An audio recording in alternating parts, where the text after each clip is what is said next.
what can we expect of this comeback to Estádio da Luz with FARENSE, and what kind of opponents are you expecting to receive? Thank you. Yeah, what can we expect? I think they are playing similar to Moreirense.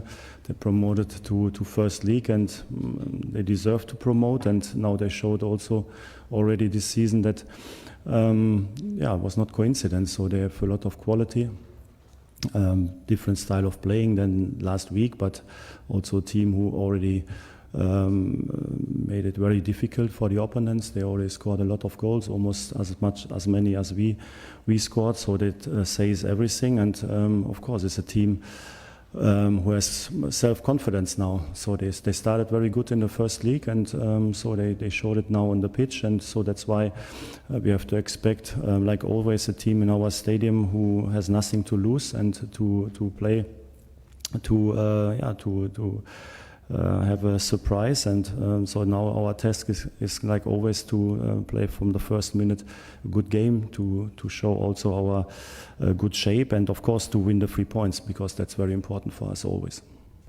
Ana Luísa Fernandes para a SIC. Como é que está a equipa? Como estão os jogadores? Como é que está o estado anímico dos jogadores, e se isso teve alguma influência na preparação deste jogo com o Farense? Yeah, of course we were disappointed after the last match that we only draw.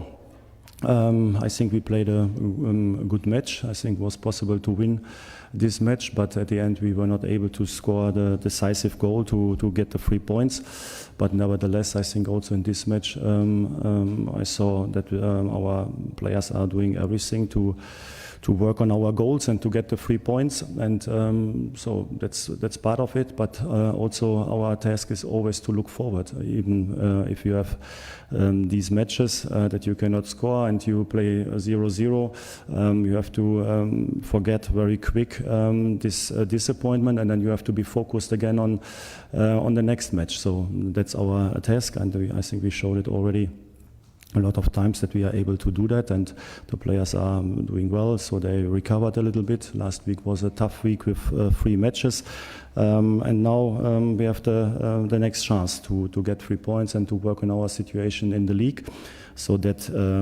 to become champion, I already said it a couple of times, you have to play a good season in total. So 34 matches are to play, and now we have a third of the league is done. We got 29 of 36 points, so that's not perfect, but it's nevertheless it's a good average, and we have to continue. And tomorrow, of course, we have to score, and then we are also able to win the game.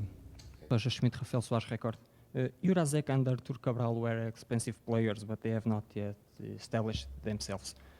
I want to ask if you are the only responsible for these signings, and how is your connection with the board and the scouting team in the transfer market? Do we have the last word?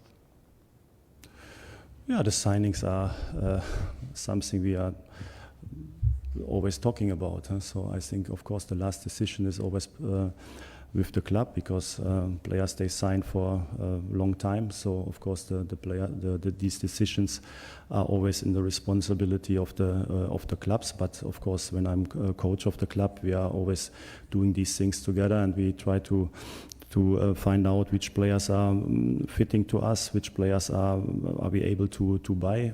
It's also a question of the budget. So we make these decisions always together, and at the end the final decision is with the club. Boa tarde, Pedro Neves de Sousa, CMTV. Eu perguntava, os adeptos não gostaram da sua decisão no último jogo porque tirou João Neves ao intervalo, e se considera que hoje o Benfica está mais forte que no último jogo?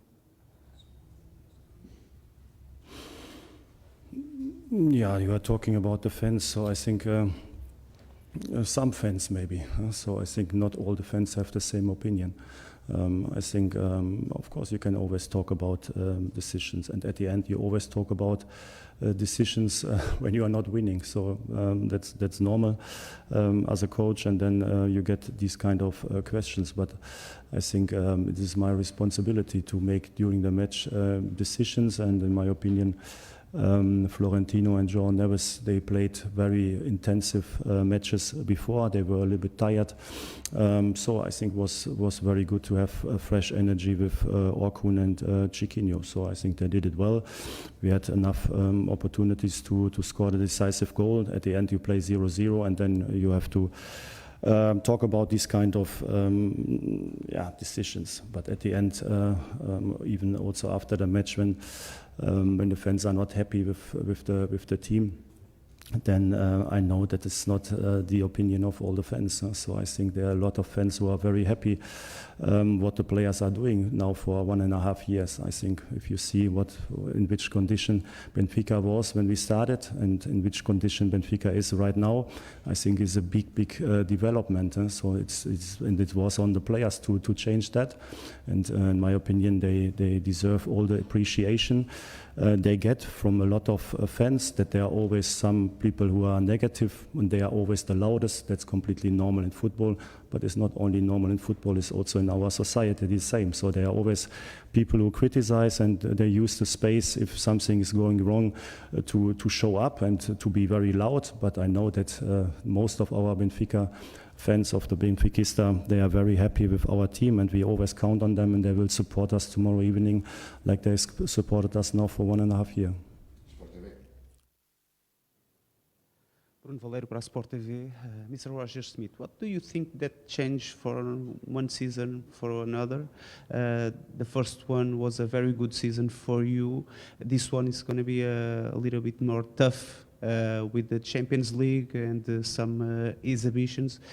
What do you think they are missing right now at the Benfica? And for you, what changed from one year to another? Thank you. Actually, my feeling was also last season was very tough because, you know, when you are at Benfica, the only thing what counts is to win prizes. So then that is always tough. So is this year tough, and it was also last year very tough. At the end, when you achieved it, then of course it looked a little bit like it was simple, but it was not simple, not for me. And so at the moment, of course, when we talk about Champions League, it's completely different. I think we already talked a lot of times about that. That was not our season in Champions League this season. In Portuguese League, I think, like I said, we have 29 points after 12 matches. So 36 is possible if you win everything. So it's even still possible to play a better first half this season than last season. So I think also last season we lost sometimes some points, and that's normal because all the matches are a challenge. So you see our match against Moreirense, you saw yesterday, you see always matches in different leagues where the favorites also struggle to win games, to score the decisive goals. And so that's why I always expect tough games. I always expect tough seasons and tough times during a season. And at the end, you have to be always focused on the end of the season, or the end of the competition. In the cup, of course, the finals, and in the league, the last match day. Then you have to be up, and that's our focus. And that sometimes it is difficult, and that we are maybe not perfect at the moment. And of course, there are some reasons. We miss also very important players now for a long time, for weeks. So David Neres, Alex Ba, Orkun Kötçü, Juan Bernat, they were out now for 6-8 weeks. We play without them. We lost very important players at the end of last season, top international players for a lot of money. So if these things come together, and nevertheless you win 29 points of 36, and each single point we deserved. Each single points we got, we deserved. And we deserved also in the other 3 matches a win. It was not that the other teams were better than us, we were better. So actually, if you see the complete package, I think we can be happy. And I appreciate a lot what my players are doing. So they are not complaining, they are always focused, they are always doing their best. They always able also to keep the pressure at Benfica to win each single game. And if I see what they are doing on the pitch, and also how they fight and how they play football. So I appreciate that a lot, and I know also that a lot of Benfiquistas do that.